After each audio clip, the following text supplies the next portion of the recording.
Ngiyintokozo ukuthi sikhulume nawe kwi-channel kama ku-Pastor ne-channel iNfleki kukhona la ku-comment section ku-YouTube iqense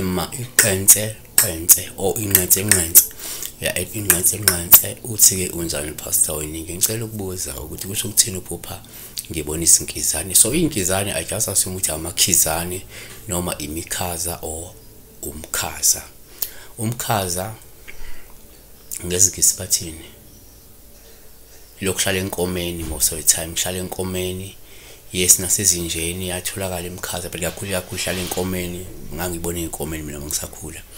Imikhaza kukhona ihlukene ke nemikhaza khona le equmbile edla igazi ibe mkhulu iqumba impela yabo, bese bakhona lemncane futhi ebovu ngathi bovani bayibiza ngemikhaza, amakhaza, imikhaza, umkhaza, amakhizane. So usho ukuthi inkizane ngiyacabanga izinkizane. So uma uphupha umkhaza sesithi number 1 ngaba uphawu lubi uma ubona umkhaza lungasichaza isichitho likusho futhi nokusondelana nabantu abangalungile. uLeviticus 5:2 noma umuntu ethinta into engcolileyo noma isidumbu sesilo esingcolileyo noma isidumbu senkomo engcolileyo noma isidumbu sesilwanyana esikhasayo esingcolileyo kumsithele engcolile nokho woba necala. So siyazi ke la imikhaza biblical iyilwane ezingcolile. So yeah. 2 uma uphupha futhi la umkhaza singatshela leyo Paulo uma ukuluma futhi lo umkhaza ungabuye kukhombe ukusondelana nomuntu ongalungile onomhobholo nokucuthayo futhi oyicabangela yedwa.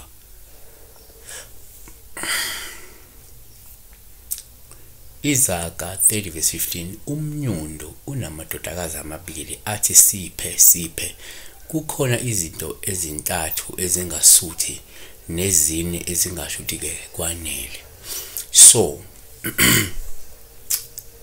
umnyundo ngesingisi is greedy yabo, umona, umhobholo.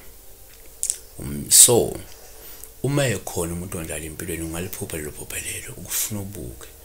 3 asesithi futhi uyawuphupha ke lo mkhaza kungabuye kube uPaul boma kulobo ngabelusho ukusondelana nomuntu ophila ngamasu namandla noma ngeinsiza zakho. Kusho ukuthi ngenzeka lo muntu oseduze nawe mhlawumbe unokuntshontsha amaqhinga akho antshontsha mhlawumbe amandla noma esebenzisa amandla akho noma izinsiza zakho ukuze kuphile yena kuphumelele yena into nesuke ezenza lo muntu loyo. Number 4 uma ubuthi umkhaza kungaba uPaul uma mhlawumbe uyakhamba nje lo mkhaza uyakhamba ucela umzimba yabo ungawukhomba into eyisichitho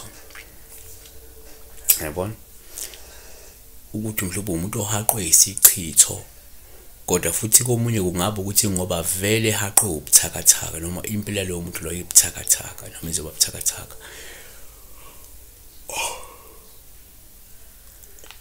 Noma sebabaningi kakhulu abantu abadependent on you ukuze bekwazi ukuphila kodwa bengakucabangeli wena ba selfish yabona, but they dependent to you while you're selfish yabona, living out of you, making a living maybe out of you yabo.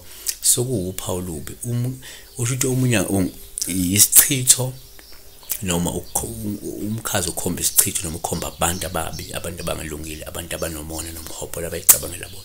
So sebakhulu ke yes asibela udaba lomkhaza lwemikhaza, amakhizane, amakhazane, izinkizane.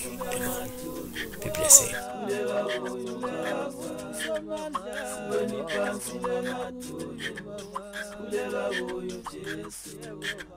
Kuleka